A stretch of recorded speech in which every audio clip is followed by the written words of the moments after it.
রাজশাহী প্রকৌশল ও প্রযুক্তি বিশ্ববিদ্যালয়ে 2025-26 শিক্ষাবর্ষের প্রথম বর্ষের ভর্তি পরীক্ষার সম্ভাব্য তারিখ নির্ধারণ করা হয়েছে।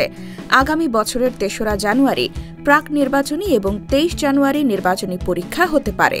রবিবার বিশ্ববিদ্যালয়ের কনফারেন্স রুমে অনুষ্ঠিত প্রথম বর্ষ ভর্তি পরীক্ষার স্টিয়ারিং কমিটির প্রথম সভায় এসব সিদ্ধান্ত গ্রহণ করা হয়েছে।